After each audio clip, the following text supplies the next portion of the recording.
This program is brought to you by the Vegetarian Society of Hawaii, a nonprofit organization dedicated to sharing with the community the many benefits of a vegetarian diet. 3 monthly meetings include vegetarian experts found locally and on the mainland, quick and easy cooking demonstrations, and healthful and delicious food samples. Members enjoy an informative quarterly newsletter, social activities, and discounts at many vegetarian-friendly restaurants and health food stores. For an application, call 944-8344. That's 944-8344. Or visit our website at www.vsh.org. vsh.org.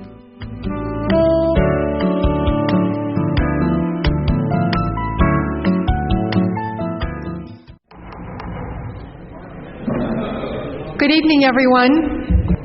I'd like to welcome you to the monthly meeting, the monthly free public lecture of the Vegetarian Society of Hawaii. The Vegetarian Society is a not-for-profit volunteer organization founded in 1990 to promote human health, animal rights, and protection of the environment by means of vegetarian education. It's one of the largest local vegetarian societies in North America, with more than 1,500 members. Now it's time to introduce tonight's guest. We're delighted to have with us tonight Mr. Jim Motavalli. Mr. Motavalli is the editor of the Connecticut-based E, the environmental magazine, which is the only independent national environmental bi-monthly. A vegetarian for nearly 30 years, he's written 2 widely reprinted cover stories for E, documenting meat's environmental impact. He also writes environmentally themed pieces for the New York Times and produces a weekly environmental column that appears in the Philadelphia Review and 5 other newspapers. He's the conservation columnist for the Cleveland Plain Dealer, and he writes Green Living for the Environmental Defense newsletter. His writing on population won a 1999 Global Media Award from the Population Institute. Tonight's topic is, so you're an environmentalist, why are you still eating meat? Please welcome Jim Motavalli.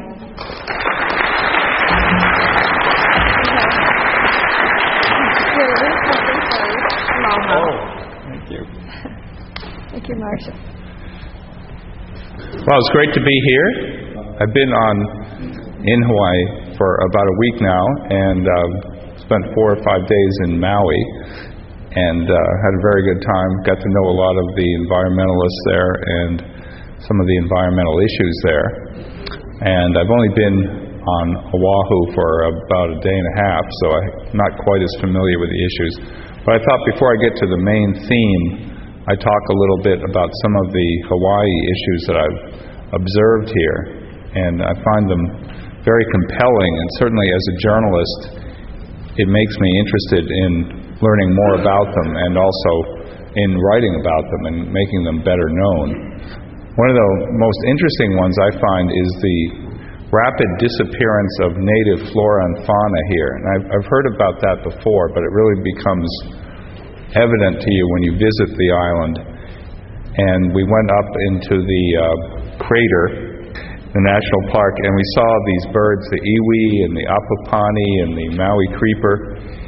And I realized that they're really only seen in the higher elevations now because of introduced species which predate on them and development, disappearance of the native plants that they traditionally feed upon. And I think, from what I understand anyway, Maui has one of the better populations of native Hawaiian birds, but even there it's disappearing. And one of the factors is global warming. I have a book coming out in about a month on global warming called Feeling the Heat, Reports from the Front Lines of Climate Change. And it's about exactly this subject, about how climate change is already affecting the Earth in many different ways. I think the debate over whether global warming is real is over at this point. And it's well established that it's real. So one of the ways it's real is demonstrated on Maui, where avian malaria has taken a huge toll on the native bird life, spread by mosquitoes. And because of global warming, the mosquitoes are seen at higher elevations now, and they're a threat to the remaining populations of native bird life. And again, another one of the huge problems is introduced species. There's something like 20 introduced species in Hawaii every year. They're brought in every different way. You have feral cats and mongoose and all kinds of different things predating on the remnant native bird populations. And I think this is a huge problem. And people I talked there basically thought that the native flora and fauna would eventually become extinct. I think one of the problems is these tiny little birds like the iwi and the apapani are not what we call charismatic megafauna. And that essentially means these big animals that everyone thinks are really great to look at, like wolves or humpback whales. I think we have to care about species even when they're not necessarily charismatic in that sense. Most of the species we need to protect are these little tiny things that people tend not to care about. Another thing that happened is I ran into these people from GMO-free Maui, and I learned that Hawaii is really a center for genetically modified organisms and the development of those. It's one of those biotech sectors that many promoters love to see come to a city. It's like high-tech industries. And I think because of that, because of the promise of jobs for Hawaii, it's sort of gotten very well established here, but there's a growing backlash against GMO foods or GE foods, genetically engineered foods. Right now, something like 40 to 50% of all the food that's packaged in the U.S. is genetically engineered, and none of it is labeled as such. This has created a huge problem for the export of American foods because many parts of the world, particularly Europe, will not accept any genetically modified products. And I think we have to think about that in the future. There's obviously huge implications for genetic engineering, and it's become the way our food supply is going. And I don't know whether there's a movement, whether GMO-free Maui has a equivalent here, but it does seem to be a pretty growing movement there.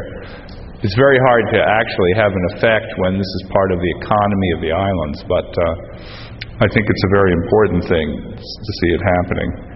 Another thing very evident on Maui, and I'm not sure how much of it is done here, is the sugarcane and pineapple growing, which is very pesticide intensive. And I was surprised to see how agricultural that Maui still is, how much of it is still not developed. It's sort of a double-edged sword. Once you have development, the agricultural land is very pesticide and herbicide intensive, and the sugarcane is also burned off at the end of the season, which is a huge environmental hazard. But if this land just goes to development, you'll have population pressures, and it's not necessarily better for the land to have it be turned into condos and housing developments. So I think there's two ways of looking at that. So those are a couple of the issues. One thing I wondered about is why there isn't more use of alternative energy in Hawaii, because it would seem to be an absolutely perfect place, certainly in the last week, with the intense winds and storms we had. I happen to be here now. I've never seen a more ample demonstration of a need for wind energy and how you could harness that. And yet, I don't know of any wind installations. Perhaps there are some here. I'd like to know more about that. There are some? On the Big Island. But it seems to me like some of these islands could probably generate almost all their power through wind energy. The problem with wind energy, which is the fastest growing form of energy in the United States, is that, or I should say the fastest growing in the world, is that it's intermittent. It's not consistent enough. But here you get fairly consistent trade winds, so I would think that it'd be a great place for wind as well as for solar. And I have seen a few instances of solar power in use here, but not a lot. Let me just say I'm very impressed by the group here, by how many members it has, and by your health food stores here that are actually vegetarian health food stores. Probably most people who don't visit health food stores much probably think that they're all vegetarian, but most of them have the free-range meat counter, and they sell a lot of meat and they sell a lot of dairy products and stuff. And to have an actual vegetarian health food store, and something like 80 to 90 health food stores throughout the Hawaiian Islands, I think is very impressive, as well as your organization here with 1,500 members, which makes it one of the largest groups in the country. I find all that very impressive. Now, the title of my talk is derived from an article I wrote that was the cover story in E. It featured a woman holding a hot dog on the cover. It's actually a tofu dog. And it said this same thing: so you're an environmentalist, why are you eating meat? And this really struck a chord with our readers. We got more than 500 letters from that story. Normally, for a cover story, we get 10 letters if we're lucky. So this thing got a huge response, mostly positive, mostly people who agreed with the premise that environmentalists shouldn't eat meat. You'll be amazed that this is not a no-brainer. Most environmentalists eat meat. Now, keep in mind, we're talking about a very large percentage of the population that self-identifies as environmentalists. Maybe 85% of the population in some polls say that they are environmentalists. For most of them, this probably means they take out the recycling. Doesn't mean anything very dramatic. But they still see themselves that way. But being an environmentalist does not necessarily mean addressing your diet. And most environmentalists don't really address their diet at all. Most of them still eat meat. This extends even to the leadership of the environmental movement. What I'm going to be talking about is the dichotomy or the breakdown between, there's some kind of communications breakdown between environmentalists on the one hand and animal rights advocates on the other. Normally you would think that these are two groups that could work together, that should work together. In practice, they don't work together at all. Now, I come from a background of animal rights. I was the editor of Animals Agenda, which until recently was the Animal Rights Bible, and then got a job at E, the environmental magazine. So I come out of a background of animal rights, but then got into environmentalism. And I know many of the people who've been speakers here before, like Wayne Pacelli of HSUS and Gene Bouston of Farm Sanctuary, and I've worked with them. But those people come primarily from an animal rights point of view. The main difference is the difference between being based either in your head or your heart.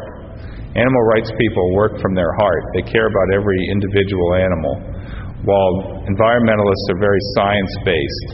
They care about survival of species and issues like that.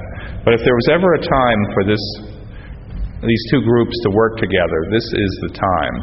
And I think one of the reasons is the recent confirmation of mad cow in the continental United States, with the first case in Washington State. I think it's quite obvious that this is not the only case of mad cow. Our testing system is so inadequate that it's lucky we found even the one cow that has it. The meat industry right now is going into overdrive to try to assure the public that the meat supply is safe, as this headline from, I believe it's USA Today, shows. The risk to consumers is virtually zero. I don't know how they came up with that formulation. But despite the risk being near zero, a number of countries have banned the import of American beef. That's a window in, I think that's in Japan, that McDonald's there, and it says, "We serve Australian beef." But I really think we're going to get past the point where it's assumed that beef from some parts of the world is safe and beef from other parts of the world is not. I think this is a worldwide crisis.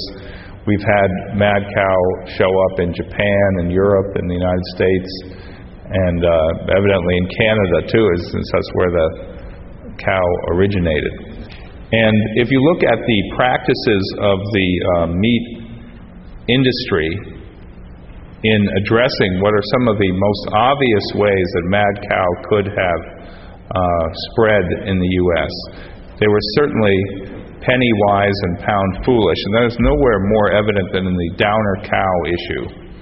You've all heard of downer cows, probably. These are the cows that are too ill to walk into the slaughterhouse under their own power. And the industry refuses, or has traditionally refused, to take these cows out of the food supply. If they can't walk into the slaughterhouse, they haul them into the slaughterhouse on a chain, or they push them in with a bulldozer, anything to get them in there. And there could be a number of reasons why they're a downer cow. They might have broken their leg in the transport, or they could have mad cow disease or some other infection. And as it happens, these cows go right into the same food supply as all the other cows in the process. Now, when the mad cow case was discovered, the USDA Secretary Ann Veneman immediately banned the practice of using downer cows for food. But groups like Farm Sanctuary, and I know Gene Bowson of Farm Sanctuary was here speaking to you, have been campaigning on this issue for years, and they've talked about exactly this problem and have been completely stonewalled on the issue. I have some of the history of that. Farm Sanctuary petitioned the FDA to ban downed animal slaughter in 1998. The petition was denied in 1999. Farm Sanctuary sued, and the case was reinstated last December. So it took the actual outbreak of mad cow to take downer cows out of the food supply. They're also talking about reinvigorating the inspection system. But what we really need is a system like they have in Japan, where every single cow is inspected for mad cow disease. I know it probably doesn't matter to a room full of vegetarians how we inspect beef, but I think it's still important since most Americans eat it. Now, if you look at the practices of the industry, even though they banned downer cow, they are still doing what is the only real way to spread mad cow disease, which is feeding cows to cows, feeding ground-up nerve tissue from animals to animals. Now, you can say, in some ways, the meat industry has an environmental point of view because it recycles everything. And one of the things they recycle is the same cows. And they recycle cow protein back into the cows. In fact, I was just doing a little at Carl Sepp's. I'm staying at Carl Sepp's house, and he urged me to look a little into the waste situation today. What happens to animal waste? We're going to get into that a little bit, but one fact I gleaned from doing some research today is that most of the water that industrial hogs get is actually taken from their own waste. Isn't that a dramatic fact? I thought that was pretty dramatic. They basically filter the water out of their hog's own waste, and that's the water they get. So they're great environmentalists. They're into recycling. But one of the things they do, they actually take the nerve tissue from cows, the part that contains mad cow. That's the only part of the cow that contains mad cow. And they feed it back to cows. They still do this, despite our knowing how mad cow is spread. And this is used for infant formula for calves. And I imagine that practice will probably be stopped now, but it has certainly been very common.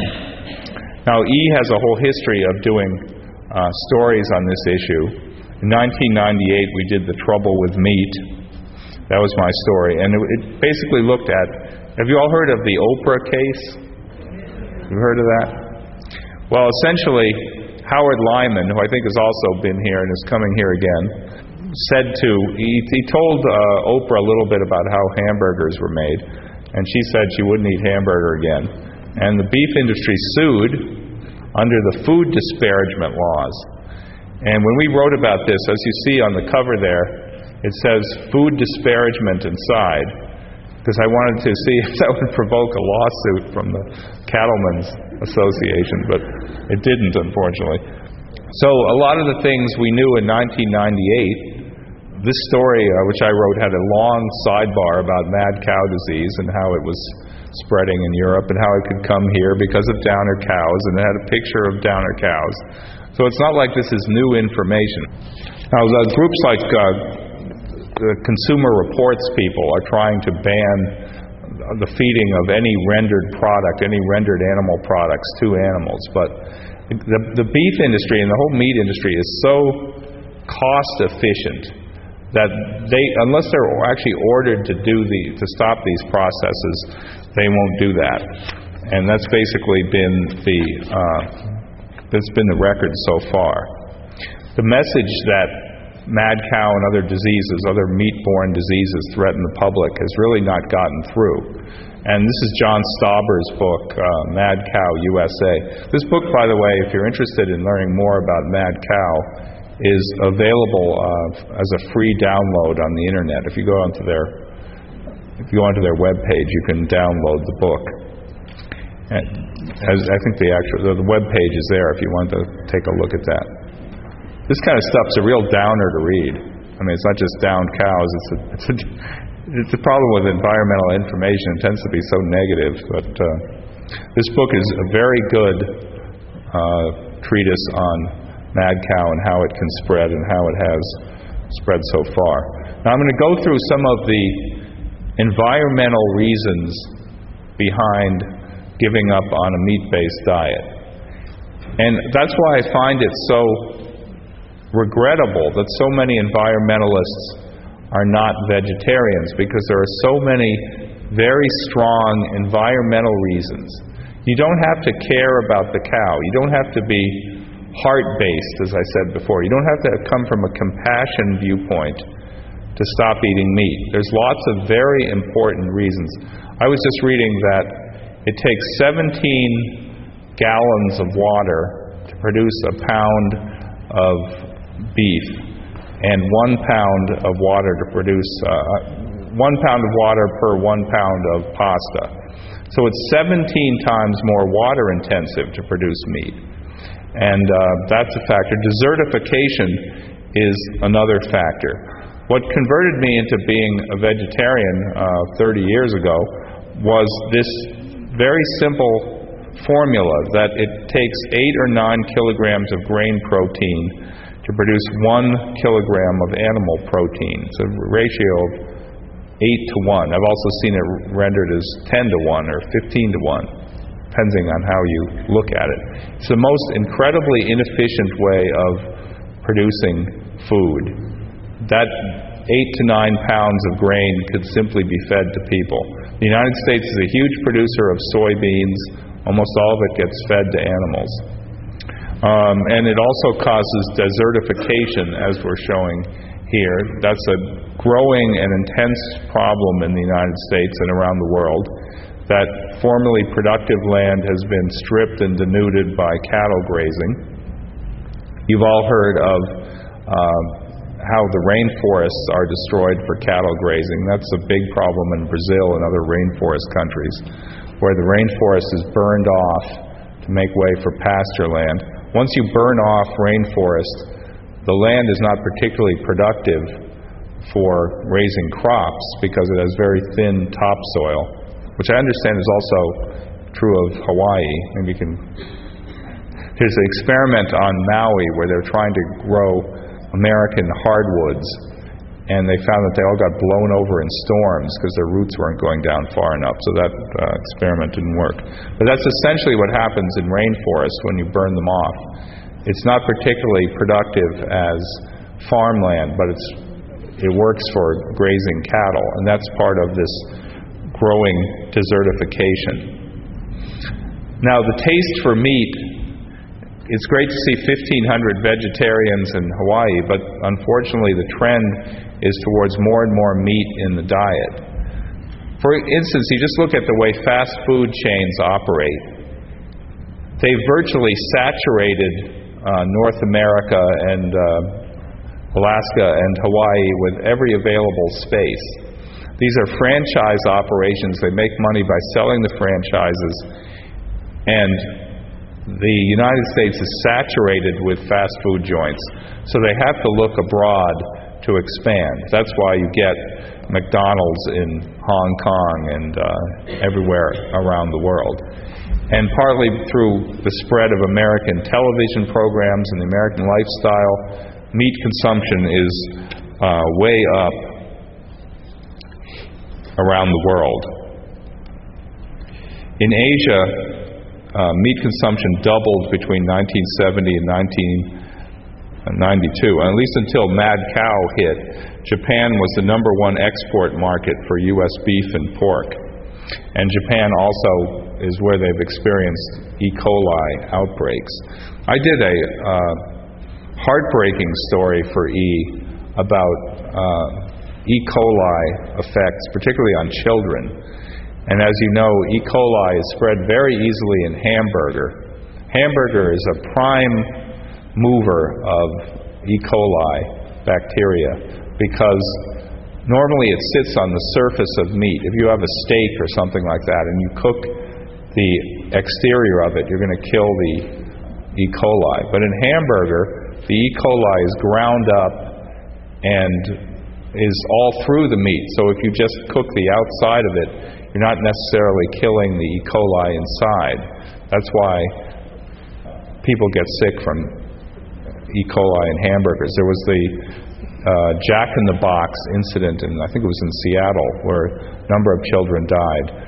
That incident got publicized quite a bit, but there have been many, many cases of children killed by E. coli from fast food hamburgers. It's not very publicized. There are support groups formed for parents who have had this experience, and again, it's not something that's been covered very much in the media. But E. coli is a deadly disease. Some of you may have heard of the World Watch Institute. Lester Brown, who heads that, says, what's happening in China teaches us that despite rising affluence, our likely world population of 10 billion people won't be able to live as high on the food chain as the average of American. There simply won't be enough food. As we're taking formerly productive land around the world and turning it to very inefficient meat production, we're reaching the point where we won't be able to feed the world's population. This is something the World Watch Institute has documented very well. In fact, Lester Brown wrote a book called Who Will Feed China that basically says that China will have to import grain and will almost have to corner the world grain market just to feed its people, because the amount of productive grain land it's taking out of service, partly for meat production. So he wrote this book that said Who Will Feed China. It caused an enormous uproar in China, and they said it wasn't true and all that, but they've since had him over there, and he's done quite a lot of talks about how it's basically what he had to say was based in reality. In order to feed China, they may have to corner the world's grain supply. As it says here, world meat production rose 1.6% in 1996 to 195 million tons. It's doubled since 1950. So around the world, meat consumption is on the rise quite a bit. Now, as I said, meat production destroys animal habitat in the form of rainforests and other productive land, and that's led to what's called the fifth extinction. E.O. Wilson calls it the fifth extinction, the largest extinction crisis in history. Where you have endangered species, even if you can successfully captive breed them, for instance, on Maui there's a thing called the Pacific Primate Sanctuary, where they're raising endangered monkey species. The problem is, even if you successfully breed them in captivity, their habitat has disappeared. Animal grazing is a big factor in that, in destroying habitat. Human population growth is another factor. As it says here, within 50 years, a quarter of the world's species could be gone, including many of the endangered species right here in Hawaii, which has a huge population and a huge percentage of the United States endangered species are right here in Hawaii. So there's some success stories, but for the most part, the endangered species picture is fairly grim. Now, if you look at the issues that animate people who come from an animal rights point of view, they're not necessarily the same as what moves an environmentalist. They're sort of different issues. The major animal rights issues are wearing furs, basically saying that this guy needs his fur a little bit more than you do. Certainly inarguable. Hunting is a huge animal rights issue. Vegetarianism. I think most committed animal rights people are vegans. And it's sort of a litmus test for the more committed animal rights people to be vegans. Compassion towards companion animals, spaying and neutering, factory farming, and performance animals. These are the major issues. That's pretty different from the way environmentalists see the world. What matters to the environmental groups is endangered species as opposed to individual animals. They come from the point of view that if it's not endangered, it doesn't matter that much. Therefore, companion animal issues are not really on their radar screen because cats and dogs are not endangered species. Neither are deer or other animals that are hunted. Therefore, hunting is not really an environmental issue, and many environmentalists hunt. And that is anathema to anyone who comes from an animal rights perspective. You would never see an animal rights person hunting. I mean, the whole idea is ludicrous. But this is some of the reasons that these groups don't get along. They have never been able to communicate because their issues are different, and their whole base is different. Now, I tried to, in my reporting, to quantify how many vegetarians there are, and it's very difficult to do that. But this, by the way, in the picture there, that's a vegetarian restaurant right near where I live in Connecticut. It's called Bloodroot. It's a feminist vegetarian restaurant, and it's a great place. It's run by a collective, and but we don't have an organized society like this, but we do have some good vegetarian places. And it's a pretty popular restaurant, but how many, I'd love to know from the audience, what do you think, how many vegetarians are there in the United States? Anyone have an estimate of that? 5 million, 10 million? What percentage of the population is it? 1%? 2%? 2%. 2.5%. Well, I found a number of statistics that were dramatically at odds. One of them, according to the book 101 Reasons Why I'm a Vegetarian, it was 2.5% of the population, or 4.5 million people. PETA says that there are 12 million vegetarians, but that's a little optimistic. And PETA also says that 19,000 people become vegetarians every day. That's pretty good, huh? 19,000 a day? I don't know about that. Okay, a 1991 Gallup poll indicated that 20% of the population looks for vegetarian items when they go out. That seems pretty good. Now, I'm sure you've all encountered this reaction on the part of the general population when you tell them that you're a vegetarian. They always get that sort of look, and they're trying to think of a response, right, to this vegetarian thing. And almost never do they come out with criticism, which I find really interesting. The traditional response is, depending on where they are in their diet, they say things like, I'm trying to cut down on red meat. You probably heard that one. Or, I don't eat red meat. Or, I used to be a vegetarian. I hear that one a lot. But I'm cutting down on it is really the most common response I get. So people know, I guess, in their hearts that the vegetarian diet isn't ideal. They're really working towards that. The most recent statistic I could find on this from the Vegetarian Resource Group, which puts out a lot of great statistics. If you look at their website, you can get a lot of good information. In 2003, they said there were 5.7 million adult vegetarians. which was up from about 2 million a decade ago. So that's almost a doubling of the of the vegetarian population in 10 years, which is very impressive. Whether that's true, it's difficult to quantify. Again, people will often describe themselves as vegetarians when they still eat meat. So it's a little confusing, because you ask people if they're vegetarians and then they say yes, but if you ask them specifically what they eat, they're going to list a lot of meat-related stuff. So I think polls are a little inaccurate, but I think it would be fair to say that the mad cow scare will convert a lot of people to vegetarians. I actually asked Wayne Pacelli whether he thought vegetarians should use the mad cow scare to recruit new members, and he didn't think that was a good idea. And the main reason not to use that is that people who are scared into vegetarianism will not stick with it.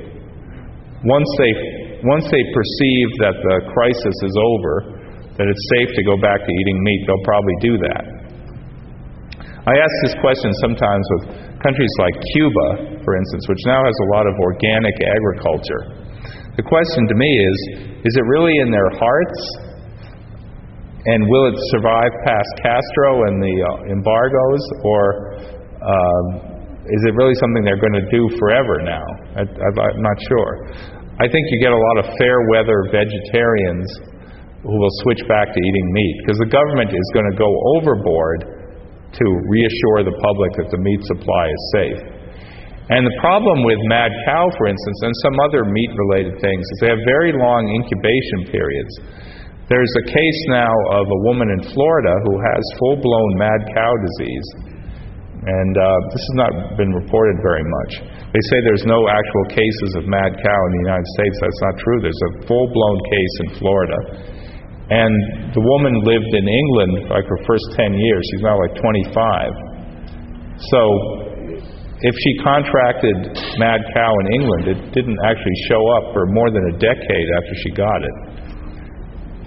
So we could have active cases of mad cow now without knowing that they were actually here. I'm sure I was going to get some reaction to this slide. Since I spoke in a church in Maui, I had a toned-down version of this slide. This is an actual PETA ad. And there's huge controversy over whether PETA is advancing the vegetarian animal rights cause by running ads like this. I have attended several of the national animal rights conferences, and there's bitter debate over PETA's tactics. And I think you could argue it either way. PETA has decided that the only way to make an impression on the American people is through the media. The media is impervious to everything but sensationalism. Therefore, the only way to get on the media is be sensational. Naked people always attract the media. Therefore, every time PETA does this, it gets media attention. A story about this ad exposes their cause. Like somewhere in that ad is PETA's website. And if you go on PETA's website, you can immediately find out how to be a vegetarian and simple recipes for vegetarianism and all that stuff. It guides you right into how to start out being a vegetarian. People also respond to celebrities, and celebrities are part of their act. This Dominique Swain is a movie actress. And this obviously reaches people. Whether it really gives them much of a message is the question I'd like to answer. There's groups like Feminists for Animal Rights, and they strongly object to this kind of approach. And I've seen in the animal rights movement, particularly among younger animal rights people, they just find this kind of ad campaign really demeaning and offensive. But it really depends on getting your message across. PETA is now a very well-known group. Most people have heard of it. I mean, a lot of people have negative reactions to it, but they're aware that it exists. And a lot of what they know about animal rights is through PETA's campaigns. Hunting is another area that's a huge dividing line between animal rights people and environmentalists. As I said before, many environmentalists hunt. And if you look at some of the major environmental leaders, they were hunters. Famous Edward Abbey was asked about hunting, and he said, hunting is one of the hardest things even to think about. Such a storm of conflicting emotions. And in some of his writings, he advocates hunting. Many environmental writers talk about hunting as if there's some kind of mystical bond between you and the animal when you kill it. I've never been able to understand that. I think that's a bizarre concept. David Stalling, who's a very active environmentalist, actively volunteers, helps restore wolves in the West, protects roadless areas in national forests. He says, I'm a staunch, active, and passionate environmentalist. However, I also hunt. Because of that perspective, it's so different from the way any animal rights person would see the world. That's why these two groups, together they would be a very powerful force, but they haven't been able to work together. And I think that's really unfortunate. There are some cases of coalitions between the two camps, but often they break down over all these issues we've been talking about. And hunting's a dividing line. Companion animals, as I said, off the green radar screen. It's really not something that environmentalists care about, but perhaps they should. If you look at, say, the impact of the feral cat on the environment, it's very large. Feral cats kill a lot of birds. But you end up getting into some of the classic fights over these issues, and Hawaii is one of the scenes where these confrontations took place. You have feral pigs in Hawaii, and the Nature Conservancy, which owns a lot of land here, was trapping feral pigs and trying to take them out.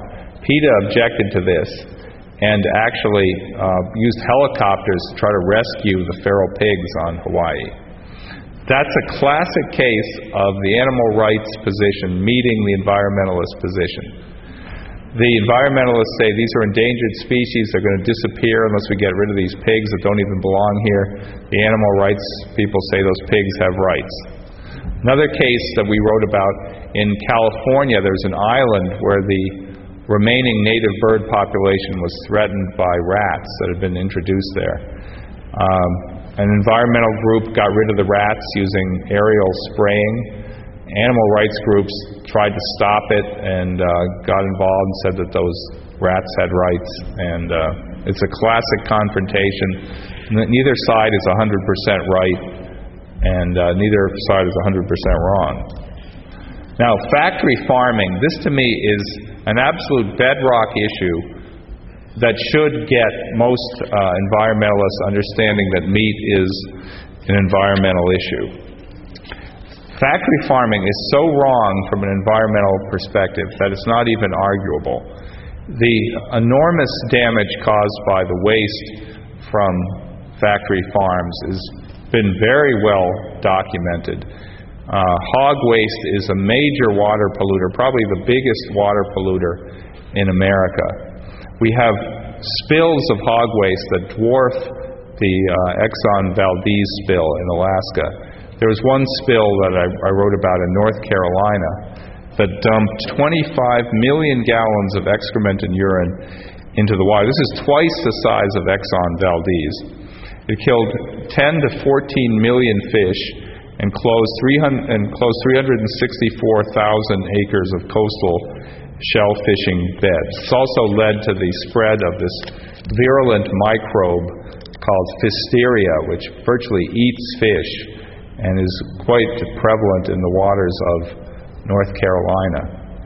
But if you just look at the incredible inefficiencies in factory farming, it's just amazing. 4.8 pounds of grain fed to cattle to produce 1 pound of beef for human beings represents a colossal waste of resources in a world still teeming with populations of people who suffer from profound hunger and malnutrition. According to the British group VegFam, a 10-acre farm can support 60 people growing soybeans, 24 people growing wheat, 10 people growing corn, and only 2 producing cattle. Britain, with 56 million people, could support a population of 250 million on an all-vegetable diet.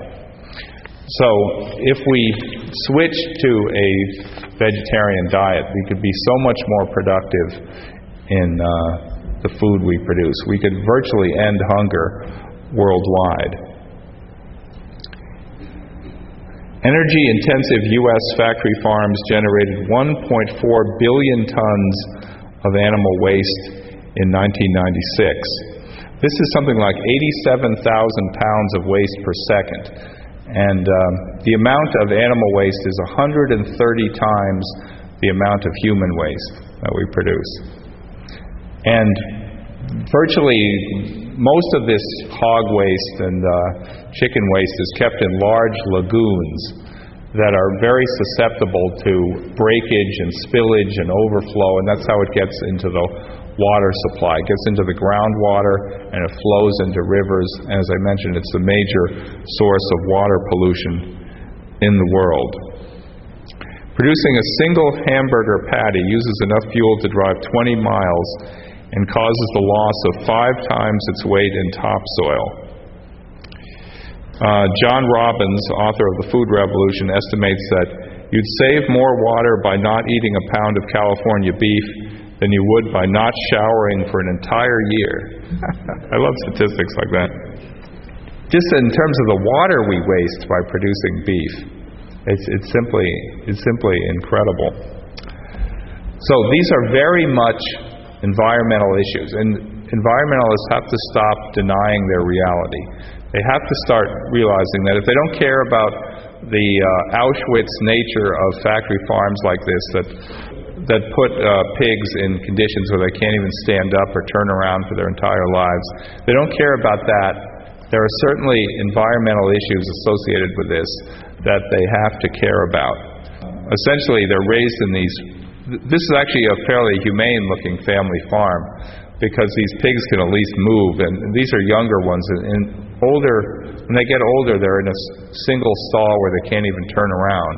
They live their whole lives. I actually debated a defender of factory farming who told me that these were contented pigs because they were warm. And the old farms, they were cold most of the time. We're near the end here. I'd just like to point out also that eating fish is an environmental issue too, simply because of the way we fish. Factory farming methods are virtually replicated by our factory fishing operations. And as a result, we're strip mining the oceans of fish, and 70% of global fish stocks are overfished or in danger. The whole Georges Bank fisheries, once the most productive in the world, have had to be closed down because of overfishing. And nations are competing with themselves to build larger factory trawlers, get as much of these fish supplies as possible.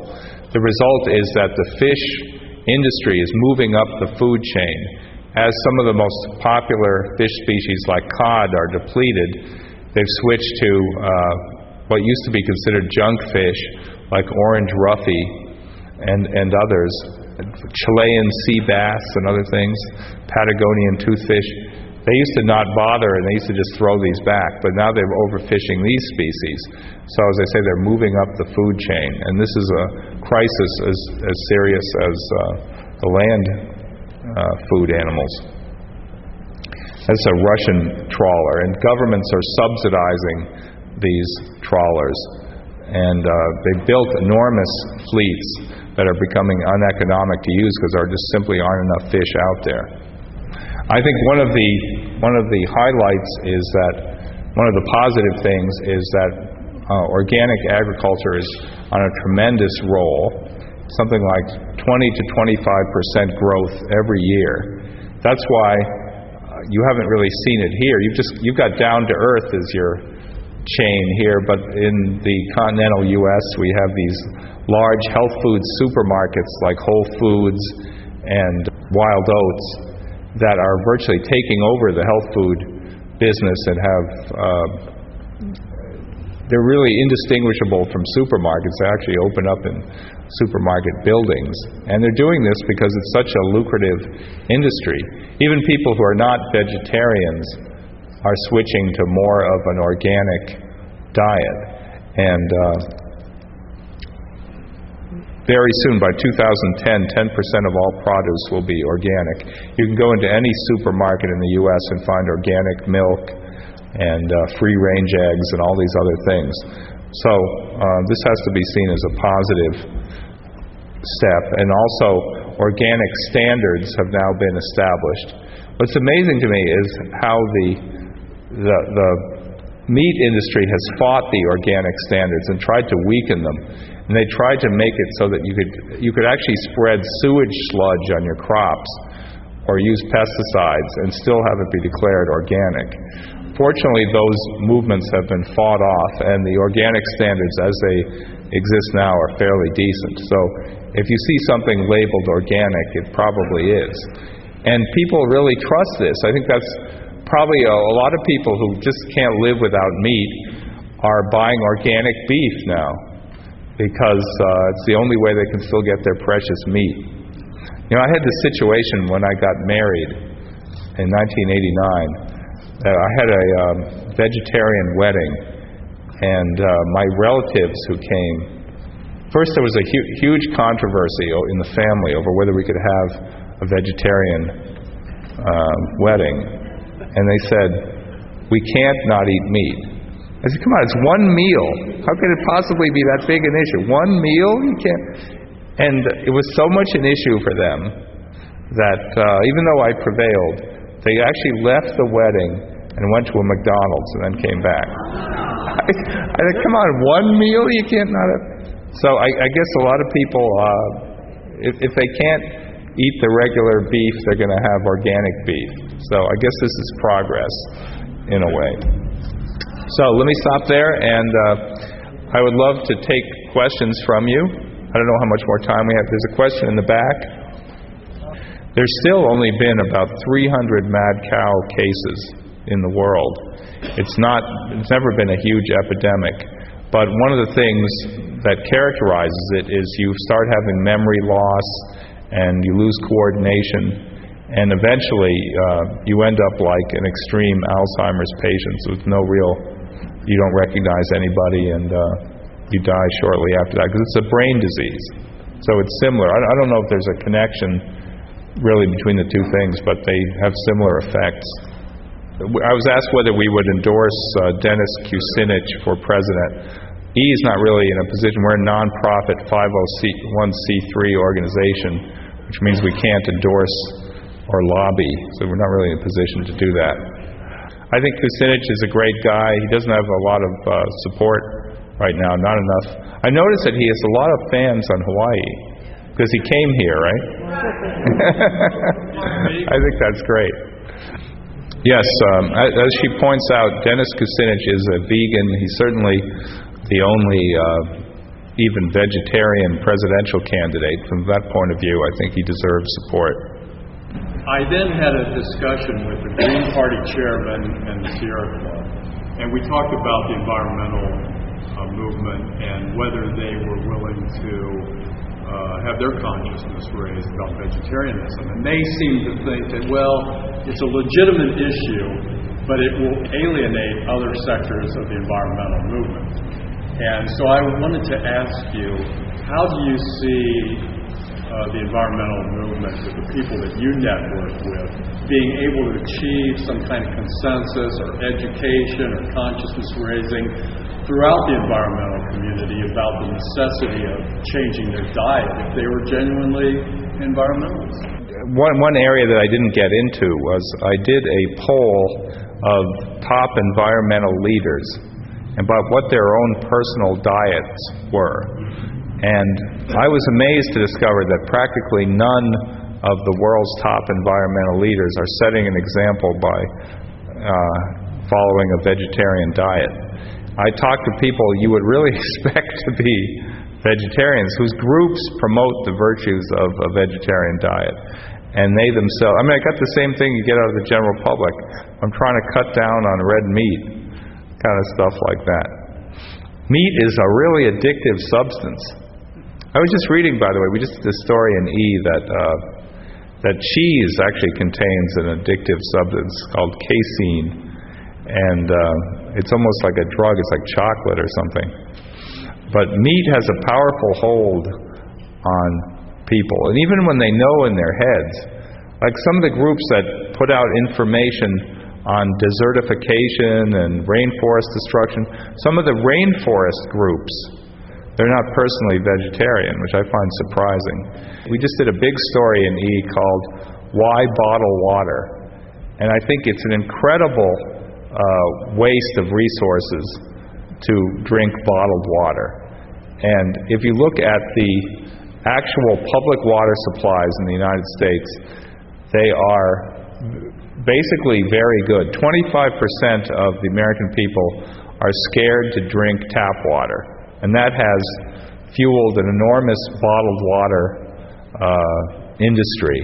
But in terms of environmental issues, bottling water is just a terrible insult to the environment. All the plastic that's created, all the transportation, all the processing of the water, when basically the standards for tap water are in many cases higher than for bottled water, and many of the substances that people fear in tap water actually occurs in bottled water.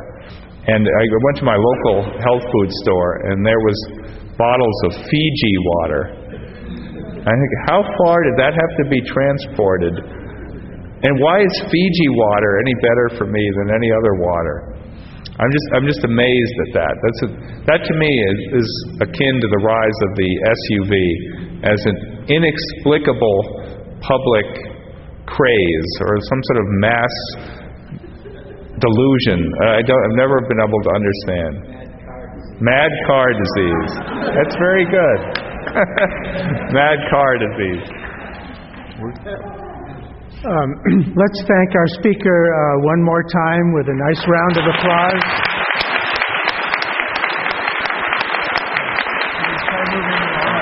I think we have food out there.